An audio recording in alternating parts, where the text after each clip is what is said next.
এই মত চৈতন্য গোসাই একল ঈশ্বর, আর সব পারিষদ কেহ বা কিঙ্কর। গৌরাঙ্গ মহাপ্রভু একজন স্বয়ং ভগবান, আর যারা তার সঙ্গে এসেছেন কেউ পার্ষদ কেউ কিঙ্কর। দাস গুরুবর্গ নিত্যানন্দ অদ্বৈত আচার্য শ্রীবাসাদে আর্যত লঘু সম আর্য, এদেরকে মহাপ্রভু সম্মান করতেন।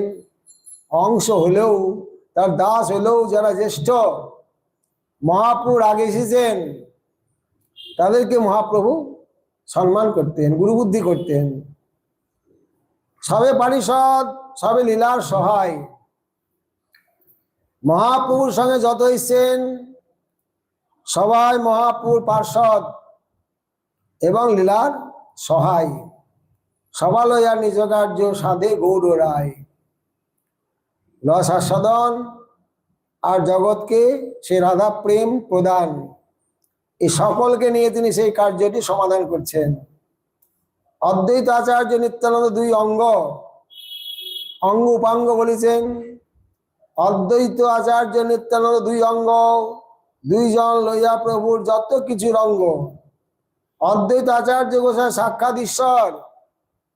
এই যে একটু আগে মহাবিষ্ণু অবতার বলছিলাম, এর প্রথম পুরুষ এই অদ্বৈত আচার্য হলেন সেই মহাবিষ্ণু এবং সদাশিব। অদ্বৈতের মধ্যে দুজন আছেন, সদাশিব আছেন আর এই প্রথম পুরুষ মহাবিষ্ণু আছেন। প্রভু গুরু করি মানে তেহ তো কিঙ্কর।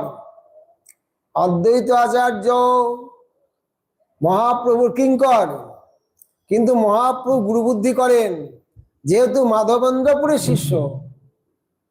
অদ্বৈত আচার্য মাধবেন্দ্রপুরীর কাছে দীক্ষা নিয়েছেন, আর মহাপ্রভুর গুরু ঈশ্বরপুরী তিনিও মাধবেন্দ্রপুরীর শিষ্য। এই জন্যই অদ্বৈত আচার্যকে গুরুবুদ্ধি করেন। আচার্য গোসাইয়ের তত্ত্ব না যায় কথন, কৃষ্ণ অবতারিত হো তাইল ভুবন।